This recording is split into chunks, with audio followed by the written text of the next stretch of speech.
would even make sense? Like, would you say this is a big fight? Understandably, the legacy is there for Bud. But what is he, 39, 37? Something like that. And you're right there in the thick of your prime, right? Would that even be a thing?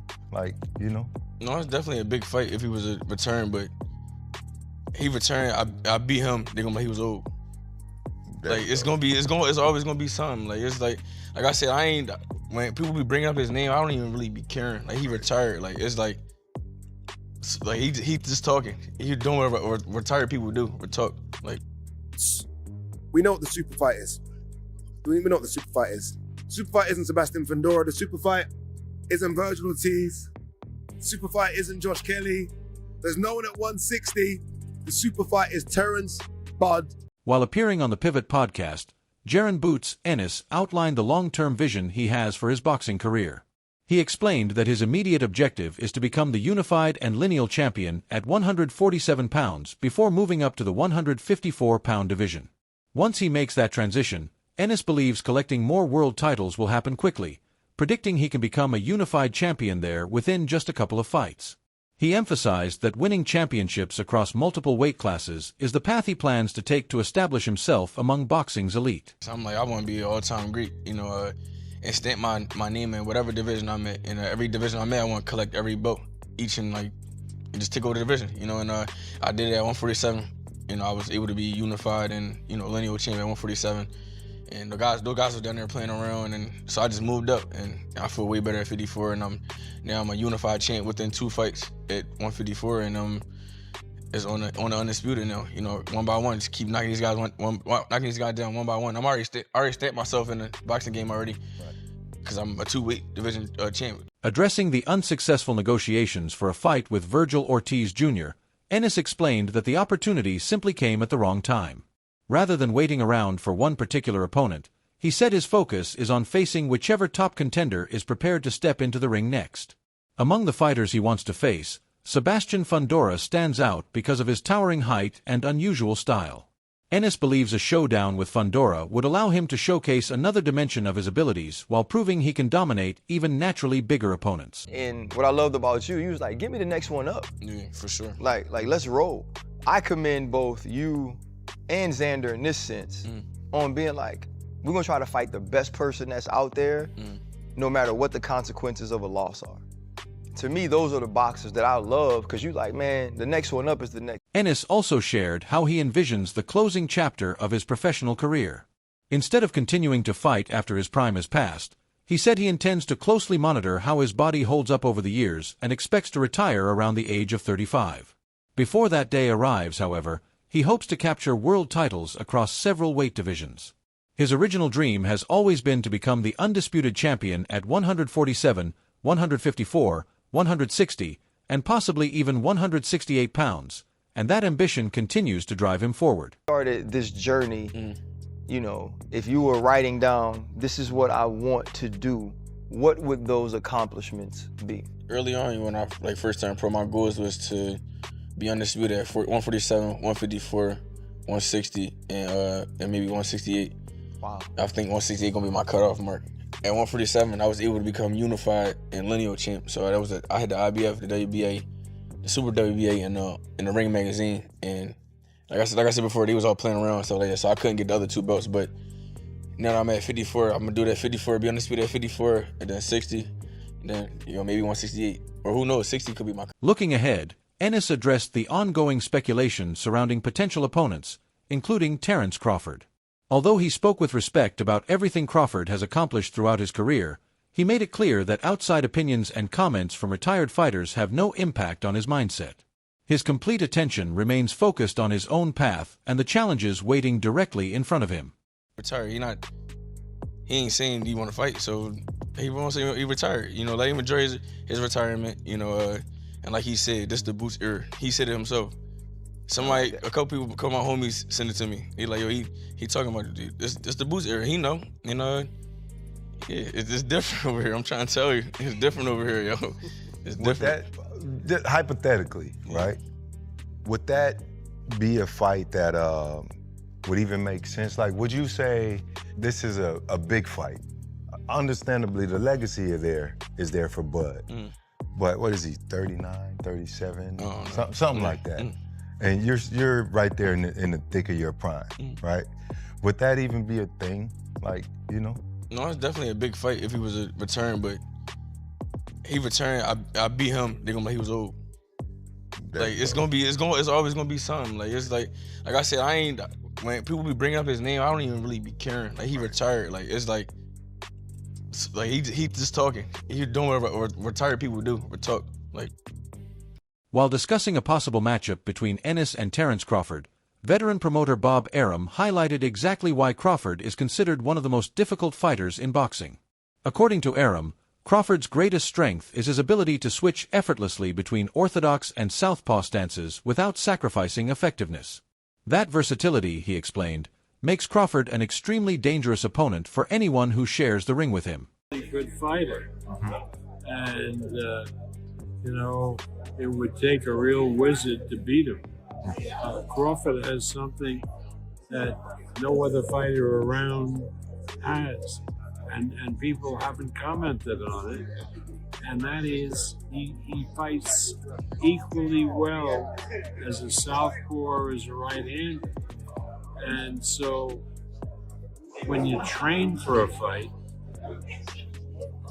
usually the fighter he's fighting trains for him as an orthodox fighter, right-handed fighter. And so from the first round on, he'll turn southpaw, and the guy isn't ready for him. That's what beat Spence. Spence trained for the fight like he was fighting an orthodox fighter in Terence, and Terence fought him as a southpaw. Trainer Brian Bomac McIntyre was asked whether Jaron "Boots" Ennis is beginning an era of dominance similar to what Terence Crawford established following Floyd Mayweather's reign. McIntyre praised Ennis as an exceptional talent but stopped short of declaring that boxing has entered the Boots era.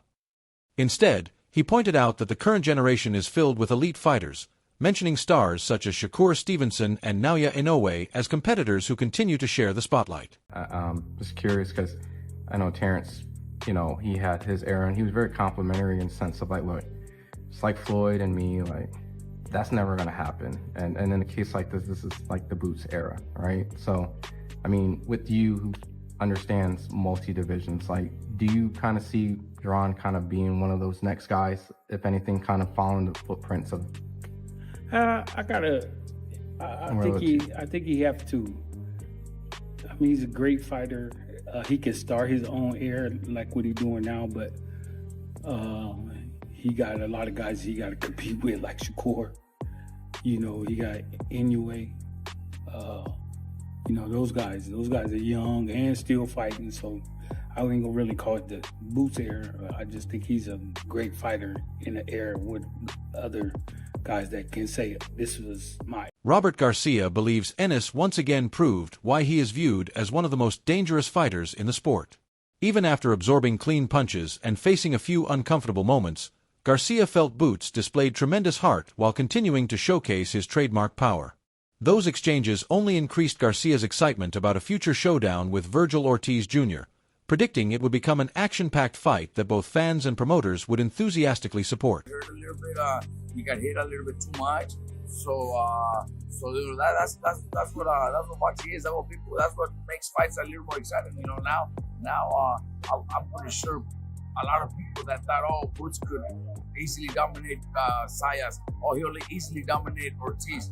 Now they're gonna think, man, him against Ortiz is gonna be a fucking war, a beautiful fight. So it brings more attention to the fans to push for this fight, promoters to work together and make this fight happen because of what Boots showed last night.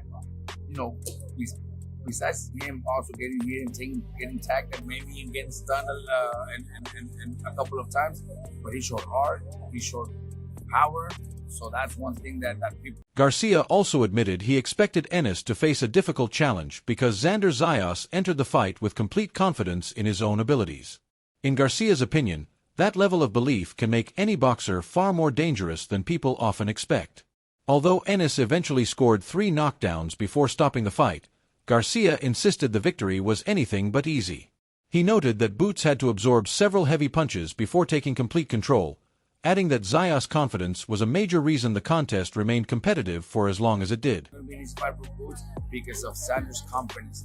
Sanders' confidence is his mentality throughout camp. Every interview, he felt he was going to win, and he was sure he was going to win. And that's a warrior mentality. That's a winner mentality. Those mentalities are guys tough to beat. So that's why Boots had a tough time. Even though, he beat him and stopped him and dropped him 3 times, but it wasn't easy either. He took some punches. So that those type of mentalities like Sanders had, it's tough to beat. And every time I heard him speak and the way the confidence I seen in him, I knew it was going to be easy. I knew it was going to be easy for Boots. And a lot of people thought it was going to be easy, but no, I knew it because of Zios' confidence. Ennis revealed that he approaches every fight with a detailed game plan already prepared. Before stepping into the ring against Xander Zios, he had already decided that he would apply pressure from the opening bell instead of relying on a cautious boxing style. Fighting aggressively was important because he wanted to eliminate any chance of a close decision, especially while competing in New York against a hometown favorite backed by a passionate Puerto Rican crowd. Instead of relying on a cautious boxing approach, fighting aggressively was important to him because he wanted to remove any possibility of a close decision, especially while competing in New York against a hometown favorite backed by a passionate Puerto Rican crowd. Boy. Yeah, my last fight I had, yeah. What? He whooped the hell out of that little Puerto Rican boy. I went and looked at the fight this morning. He beat the hell out of that little Puerto Rican boy. Yo, yeah, but like that fight, like I already knew, like, going into that fight, I'm like, yo, I'm gonna go dog him. Like, I'm gonna go take them belts from him and show the world that's how you take belts from a champion. Because at the end of the day, you don't know how them scorecards gonna look. I basically for him in his hometown, kind of sorta, because he Puerto Rican, and that's New York is a Puerto Rican fan base. So I'm like, I'm gonna be my own 2 judges. Reflecting on the much-discussed third round against Zios, Ennis admitted he became slightly too comfortable after dominating the opening rounds. After reviewing the fight several times, he believes that moment is something he can easily correct during future training camps. He dismissed the suggestion that he had been seriously hurt, explaining that he was actually trying to calm Zios down after the crowd boosted his confidence. Ennis added that a boxer who is truly hurt usually retreats and covers up instead of continuing to exchange punches. Usually backs away and covers up instead of continuing to trade punches. The first 2 rounds were so easy. I feel like I watched the fight like 5 times. I'm like, I could just see myself just getting like lazy a little bit. And these are things that I want to work on when I'm in camp. Like, don't get lazy. Like, just you gotta like stay sharp at all times. I don't care how easy it get. If it get easy, get them out of there. Because boxing, anything can happen. So I got a little lazy, and everybody thought I was hurt, but I can see what everybody see because it do look crazy. But I wasn't hurt. I was trying to calm him down because he got hyped when the crowd got hyped. So when he was throwing punches, I'm just like, all right, I'm gonna shoot with him, try to catch him in between. A couple little times I quarter shot, and he like went through the glove, and he was like swinging me. One joint he pushed out with a clean right hand. Like, it was like little stuff like that. Like, and everybody thought I was hurt, but I wasn't. I really was chilling. I was cool. If you hurt, if a fighter is hurt, they're gonna be on retreat mode. They're gonna shell up. They're gonna box and move. They're gonna be dizzy. Like, I wasn't on it. I was cool. I was calm, and I controlled myself. And next round I came back out, and I wound up hurting him probably seconds later. And the next round I came back out and continued doing what I was doing. Boots Ennis' father also shared his perspective on the exciting fighting style that has made his son such a fan favorite. While acknowledging that Boots has the technical ability to outbox opponents behind a disciplined jab, he explained that his son's natural instincts always pull him toward applying relentless pressure. According to him, Boots enjoys forcing the action, maintaining a fast pace, and overwhelming opponents with non-stop offense. One of my guys I like, man. That's why you see me all the time. He's one of them top guys, man, to me. He's a good fighter, man. But I knew he couldn't do nothing with Boots.